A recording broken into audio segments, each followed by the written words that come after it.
Hi കൂട്ടുകാരെ, അസ്സാം വലൈക്കും. ലൈഫ് ബൈ സുമി ചാനലിലേക്ക് എല്ലാവർക്കും സ്വാഗതം. ഞാൻ ഇന്ന് വന്നിട്ട് ഉന്നക്കായുടെ റെസിപ്പി ആയിട്ടാ. അപ്പോൾ ഞാൻ പഴം ഒന്ന് ആവിയിൽ നമ്മൾ വേവിച്ചെടുക്കുന്നുണ്ട്.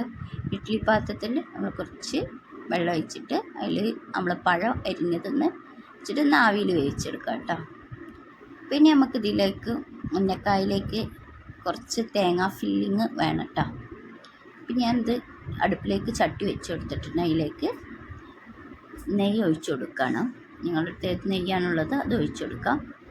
നെയ്യ് ഒഴിച്ചെടുത്ത് നെയ്യൊക്കെ ചൂടായി വന്നതിന് ശേഷം അതിലേക്ക് ഞാൻ അണ്ടിപ്പരിപ്പ് ഇട്ട് കൊടുത്തിട്ടുണ്ട്, മുന്തിരി ഇട്ട് കൊടുത്തിട്ടുണ്ട്. എന്തെങ്കിലും ഇതൊന്ന് വറുത്ത് കോരി നമുക്കൊരു പാത്രത്തിലേക്ക് മാറ്റിയെടുക്കാം കേട്ടോ. ഇത് ഞാൻ ശർക്കര ഉരുക്കിയിട്ടാണ് ഉണ്ടാക്കുന്നത്. ഒരു ഫില്ലിങ് ചിലർ പഞ്ചസാര ഇട്ടിട്ട് ഉണ്ടാക്കാം കേട്ടോ. ശർക്കരയിലും ഉണ്ടാക്കാം, പഞ്ചസാര ഇട്ടിട്ട് ഉണ്ടാക്കിയെടുക്കാം. ഇതിപ്പോൾ ഞാൻ ശർക്കര ഉരുക്കി ഒഴിച്ചിട്ടാണ് തേങ്ങക്ക് അതിലേക്ക് ഇട്ടിട്ടാണ് ഉണ്ടാക്കുന്നത്. അപ്പോൾ നമ്മൾ അണ്ടി മുന്തിരി ഇതാ ഇവിടെ വറുത്ത് എടുത്തിട്ട് വേറൊരു പാത്രത്തിലേക്ക് ഞാൻ മാറ്റിയെടുക്കാം കേട്ടോ. നമുക്ക് അടുപ്പിലേക്ക് ശർക്കര ഉരുക്കാനായിട്ട് വെച്ചിട്ടുണ്ട്, അത് നമുക്ക് ഉരുക്കിയെടുക്കാം കേട്ടോ.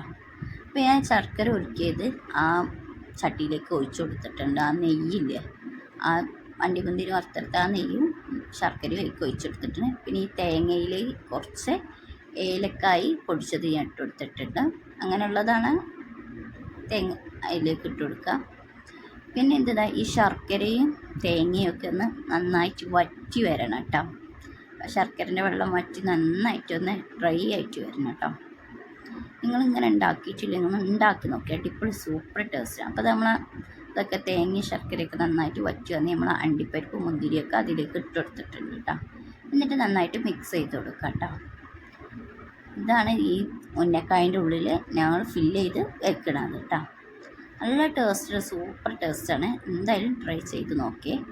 ഞാൻ അത് വേറൊരു പാത്രത്തിലേക്ക് മാറ്റിയെടുക്കുന്നുണ്ട് ഫില്ലിങ്.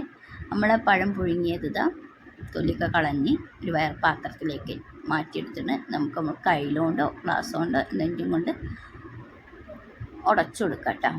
പിന്നെ അത് ഞാൻ ഫില്ല് ചെയ്യുന്നത് എൻ്റെ വീഡിയോ ഇതിൽ നിന്ന് മിസ്സായി പോയിട്ടുണ്ട്. അത് അതിൻ്റെ ഉള്ളിൽ ഫില്ല് ചെയ്ത് വെച്ചിട്ടുണ്ട് കേട്ടോ. അപ്പോൾ ഞങ്ങൾ ചട്ടിയൊക്കെ ചൂടായി വന്നതിന് ശേഷം ആ മുന്നക്കായ പഴം അത് ഞാൻ ഇതിലേക്ക് ഇട്ട് കൊടുത്തിട്ടുണ്ട്. നല്ല പഴുത്ത പഴം ആവരുത്, മീഡിയം സൈസുള്ള പഴം വേണം.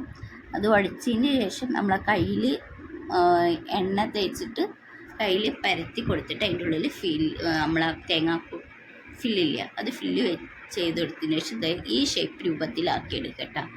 പിന്നെ നല്ല ചൂടായി വെളിച്ചെണ്ണയിലേക്ക് ഇട്ട് കൊടുത്താൽ മതി. നല്ല അടിപൊളി ടേസ്റ്റ്. നിങ്ങൾ ഇങ്ങനെ ചെയ്ത് നോക്കിയിട്ടില്ലെങ്കിൽ ഒന്ന് ഉണ്ടാക്കി നോക്കിയിട്ടാ. ശർക്കര ഉരുക്കിയിട്ട് ഇതുപോലെ ചെയ്തിട്ടില്ലെങ്കിൽ നല്ല ടേസ്റ്റ് ഉണ്ട്. മസ്റ്റ് ട്രൈ ആണ്.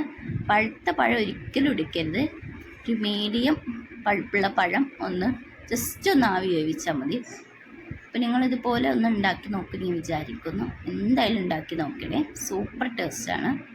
അപ്പോൾ നിങ്ങൾ ഇതുപോലെ ഉന്നക്കായ ഉണ്ടാക്കിയിട്ടില്ല, എന്തായാലും ട്രൈ ചെയ്ത് നോക്കണേ. നിങ്ങൾക്ക് ഈ വീഡിയോ ഇഷ്ടപ്പെടുകയാണ് തീർച്ചയായിട്ടും നിങ്ങൾ ലൈക്ക് ചെയ്യുകയും സപ്പോർട്ട് ചെയ്യുകയും ചെയ്യണേ. നെക്സ്റ്റ് വീഡിയോ ആയിട്ട് ഞാൻ ഉടൻ വരാം. ബൈ, അസ്സലാമു അലൈക്കും.